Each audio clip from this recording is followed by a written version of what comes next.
look at those. There's some big ones. Look at the stalk on that one. Yeah, they're insane looking.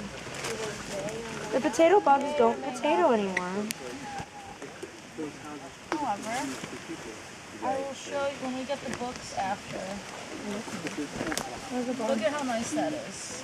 That's what you call a curtain. When it's still attached to the stem, it's like about to open. And there's some mushrooms that are in the genus Courtenaeus because they always do that, but they have like a brown spore print. I believe this is a white. These can be. It's like they range from flavors because they're in a complex as well, just like how we talked about the Amaryllia complex. A little bit. There's a lot of. Sure. Where are we going to meet, black and Latino people? But let's take the ones that look good just in case they are edible. Chew! Chew! 3 times. This is the same one, right? Yep. I've never seen anything like that. Did you guys check these out? She said it is. Look at that one. Yeah. I forget the...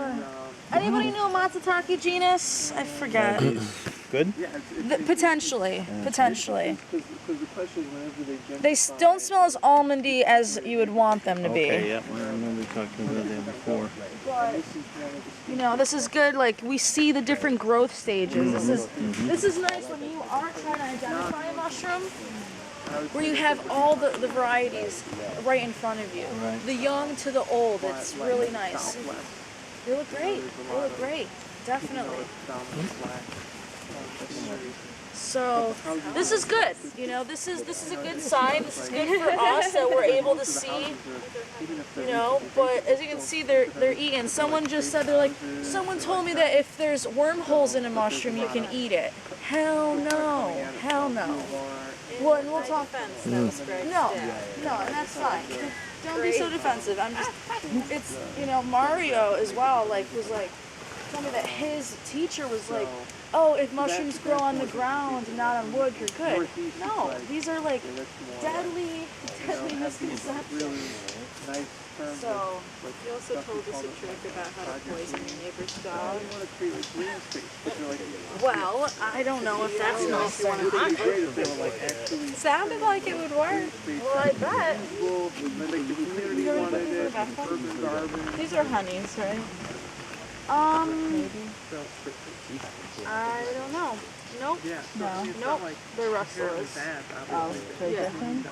I mean, take them. We can talk about how you thought they were honeys and they're not. Where it's like every place seems to be,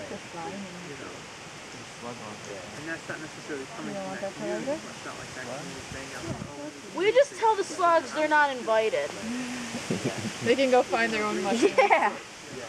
Listen, Mr. Slug, you're not invited. Is it worth getting all of these? No. You don't really want to take all of them, do you?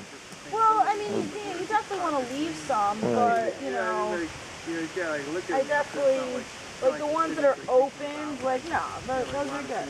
Here's another thing somebody told me. If you're harvesting mushrooms and you want more to grow back, hit them on the top first.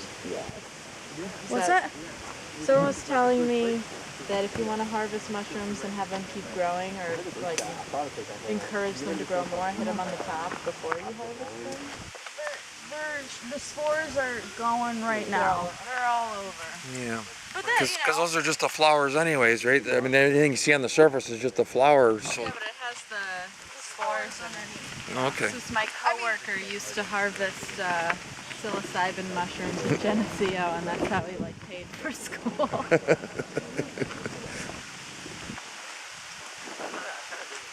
Well, it's a good place to do it. Lots of cows. Lots of places for them to grow. They're still running along the side here, along the path.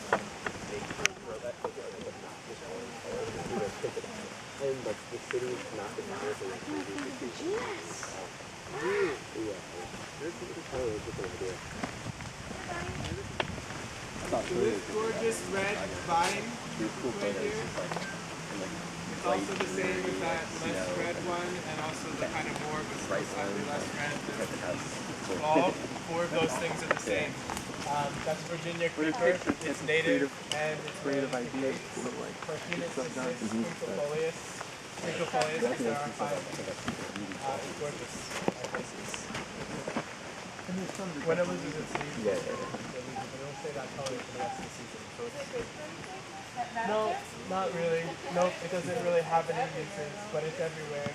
It's kind of weedy, but it's gorgeous. It's actually related to grapes. It's a vine. In the right place, you can have Virginia creeper.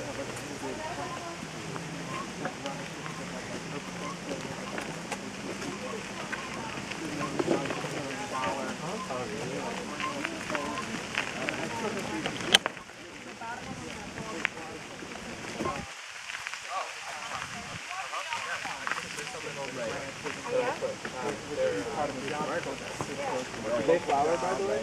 Are they flowering? Yeah, that tackles like two of the biggest issues, like homelessness and just life. It combines all. Yeah, and from a city for self-esteem perspective, they get more tax money, you know, and it really like integrates. yeah, But they just have it. Like I said, we don't know if these are edible or not. has this idea that Look at the bottom. They used to have oh they used to have it. Look at this. And they discontinued.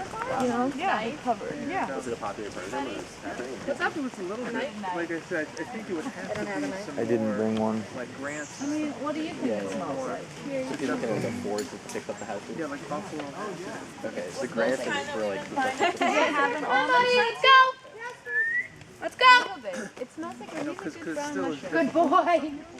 depending on You are good. Well, let's put them in the basket. They're definitely not poisonous, but some of them just taste better than the other ones. like, Jasper? I know, like he listens just as much as you. I'm That's not sure all honey. the details, but You're right. Who is it? my guess is, like, by office You little work shit. conditions, Okay. and then, like, but there's probably ways, as opposed to just throwing, the baby out with the bathwater. You say, well, how do we modify it to make it successful? This is all Does a group like Habitat for Humanity? and none of it has berries. Or where is So it? I don't know why. They work in Northeast and other places, but they, Yeah, it's great. how their model is, but they, Kind of about where the people are. Yes, grants, but Yeah. they're clearly people are eager to volunteer time.